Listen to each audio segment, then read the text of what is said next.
iha-hype yan ng mga sikat na vlogger, motovlogger guys eh. Iha-hype yan, lahat ipapakita, lahat ng advantages. Tataasan ang demand yan eh. Kung tataas ang demand yan, lalong kikita yung mga nag-endorse niyan. Ang mga mechanic shop, motor shop, kawawa, malulugi yung mga produkto nila. Magastos yun sa gas guys. Wala naman silang pakialam doon kung magastos man yan o hindi. Ang importante lang sa kanila, sa iba, which is na satisfy sila sa pagmumotor kung ano ang gusto nilang bilis ng kanilang motor. Tsaka kung bagong labas yon, si NMAX Turbo, di naman natin may iwasan nung magkaroon ng factory defect. Yo, good morning guys, this is Revapron. At eto na naman tayo sa panibagong vlog na worth it pa talaga bilhin. What if na lumabas sa Pilipinas, pumasok ang NMAX Turbo 155cc? Worth it ba siyang bilhin? Matik yan kasi hype yan eh. Iha-hype yan ng mga sikat na vlogger, motovlogger guys eh. Iha-hype yan. Then lahat ipapakita, lahat ng advantages. Walang maglalabas dyan ng baho. Kasi alam nyo ba kung bakit? Kasi tataasan ang demand yan eh. Kung tataas ang demand yan, lalong kikita yung mga nag-endorse niyan, yung mga midman yan. Kasi isa ako sa mga buyer nung kasikatan pa yung ADB 160. Yung bagong labas pa to, sobrang laki ng pinatong niya. Kaya kung yung NMAX Turbo na 155cc papasok dito sa Pinas, asahan nyo guys na sobrang mahal nun, sobrang pricey nun. Bibilhin yun kahit sino para lang magamit yun, ma-vlog.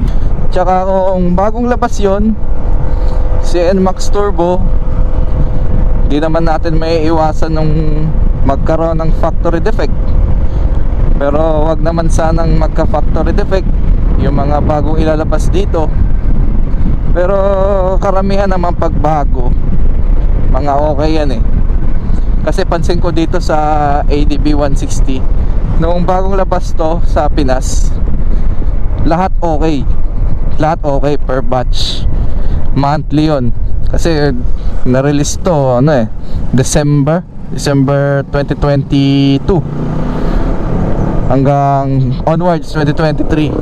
Walang naging aberya. Kasi nakabili ako nito dyan December 2022. De hanggang onwards pansin ko na mga February, March, April, doon sa bandang parteng buwan na yun, doon na nagsilabasan yung mga factory defect. Alam nyo kung bakit? Kasi guys, hinipe tong ADB 160. Maraming gustong bumili, tumaas ang demand. Ang nangyari, sa sobrang dapat sa kota nito magkaroon ng, for example, 20 ADB sa batch na to, though ang kaya lang gawin is 10 ADB lang, ginawa nilang 20. Ano nangyari? Bumilis ang production, hindi na masyadong masusi yung mga quality control nila. Kaya naglabasan. Pansin ko lang sa mga group na kasali ako sa Facebook, daming nagsilabasang issue sa mga ADB 160 nila. Ewan ko, sa riding habit yan nila, sa riding habit, sa mga ewan, kasi kung ano-anong references na kung ano-anong pinagagawa nila sa motor na kailangan kabago-bago tapos ganun ka agad, sisira agad. Hindi naman yata yun, di ba? Kaya sinalintulad ko lang sa paglalabas ngayon na NMAX Turbo. Kaya sa mga per batch yan, okay. Kaya expected natin yan. Kung sa susunod na buwan, ayan, dyan maglalabasan yung mga factory defect nyan. Kaya ganoon guys, kung bibili kayo, kailangan bili nyo na lang maaga. Kasi maha-hype yan for sure. Tsaka hindi natin maiiwasan talaga ang factory defect sa motor natin. Walang perfectong motor guys. Lahat yan nadadaan sa mabusisi at pag-aayos kung ano man ang problema. Ganon guys. Ano pa ang pangatlong dahilan kung bakit worth it at what if na kung lalabas ito sa Pinas? Unang-una yan guys, yung kanyang transmission. Kasi ang daming modes yun eh. Sa kaliwa merong small, medium, large. Hirap ipaliwanag eh yung modes na yun. Meron pang isa dito sa kanan na modes nya. May touring mode, may S mode, tsaka turbo mode. Kung ipagsasabay mo yung tatlong yun, ewan ko na lang kung anong mangyayari. Kaya doon pa lang parang ano na ako doon eh, diskwantikado na ako doon eh, na paano yun paghahalu-haluin. Kumbaga nakapix na siya, hindi ka na mahihirapang magtono kumpara sa bola na mamanu-manuhin mo kung anong right bola, fly ball na para sa'yo. Depende rin sa bigat mo kung ano yung perfectong fly ball para sa'yo. Kasi ako, ang bigat ko na ngayon ay 92, pa gutom na gutom. At ang gamit ko lang na bola ngayon is 19 grams all stock, straight 19 grams, which is hindi okay, pero in-okay ko na kasi ayoko nang palitan ng bola yon. Gusto ko lang i-stock yung bola. Pero nakikita ko sa ibang grupo na nakikita ko, ang suggestion nila sa mga ganitong kabigat 90 pataas, 17 over 15. Merong 17 over 14 na tatlong 17 tsaka tatlong 14 or 19. Doon sila mas okay, magandang riding style nila. Kasi gusto mong iba umaharurot agad, gusto naman gusto dulo-dulo, gusto humahabol, yung iba racing, which is ang downside naman nun ay magastos sa gas. Magastos yun sa gas guys. Wala naman silang pakialam dun kung magastos man yan o hindi. Ang importante lang sa kanila, sa iba, which is na satisfy sila sa pagmumotor kung ano ang gusto nilang bilis ng kanilang motor. Yun lang guys ang importante sa mga riders. Iba-iba ang importansya ng riders guys. Kaya ako, kagaya ko na all stock. Ang pang-apat na dahilan, siyempre unang-una doon yung looks nya guys. Doon naman nagbabase lahat sa panlabas na anyo, na ang daming pinagbago eh. Puntahan natin doon sa headlight, sa tail light, sa shock. May baso na siya. Teka hahabol to eh oh. Magbigay na daw. Yun nga, sa shock, sa headlight, sa tail light, sa signal light, binago yung mga pwesto nun. Tsaka naging agresibo talaga. Kaya panoorin nyo rin yung isa kong video doon tungkol sa features and review sa NMAX Turbo. Na dyan lang yan sa ano ko, sa list ng videos ko, vlog ko. And ano pa ba pinagbago doon? Yung ano, isingit ko na rin, may dinagdag din doon eh. Hindi ko lang nasama doon sa isa kong vlog. Meron din yung suspension guys sa pinakababa, yung guys sa version 1 Hindi ko alam kung anong tawag eh, kasi sa version 2 wala ako nang nakikita na suspension sa baba.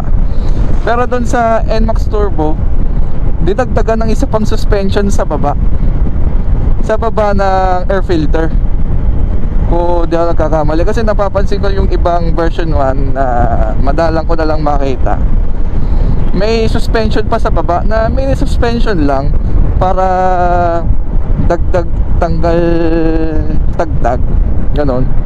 Kaya mababawasan ng issue niyan kumpara sa version 2 na matagtag. Magiging kagaya na rin siya siguro ng ADB 160 natin. Kaya yun, ang daming kinaganda nun. Saka yung Yamaha Electronic CVT, o in short na YE CVT. Yun na nga yung kanina na nawala na yung mga ibang parts sa CVT transmission.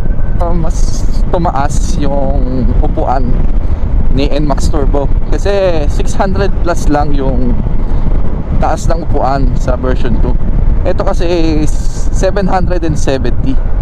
Kaya magkasing height na rin siya ng ADB 160, na ito na rin yung magandang ipapantapat nila. Kasi once na talaga na inilabas to, yung NMAX Turbo na yan, walang wala yung mga competitors niya, ni Honda, ni Suzuki, marami pang iba, marami pang big brands dyan. Na paano sila sasabay dun kay NMAX Turbo? Kasi talaga lang na hindi ako makapaniwala na may ganung motor pala.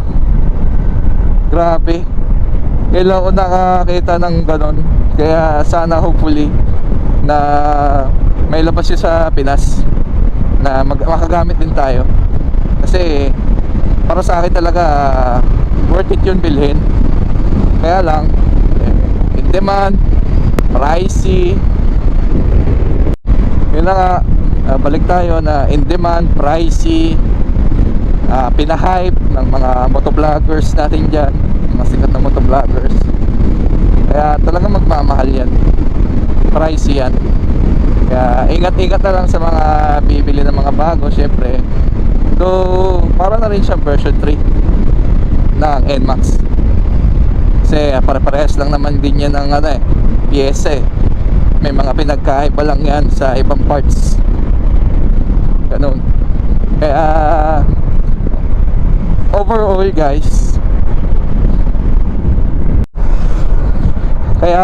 guys, na kung papasok yun dito sa Pinas, sobrang worth it yun.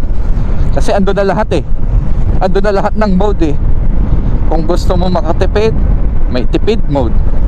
Kung gusto mo ng waswasan, tapos ang downside nun is maano ng gas, pero okay lang yun, may turbo mode, may iba't ibang klase ng mode. May 3 mode yun talaga eh, na mabilis, parang cambio. Di ba ang cambio natin may primera, segunda, tercera, cuarta, quinta. Ayun naman sa kaliwa, may primera, may segunda at tercera. 3 modes yun. Tapos meron din ditong 2 mode sa kanan. Kaya ando na lahat yung perfectong preference ng isang rider, na gagamitin mo na lang yon, na perfect talaga siya pang all day, daily rides kumbaga. Kaya ayun, sana andito pa kayo sa video na to, at maraming salamat sa inyo sa mga sumusuporta dyan. This is Revapron. Magandang umaga sa inyong lahat. Stay safe, ride safe. Ayun guys.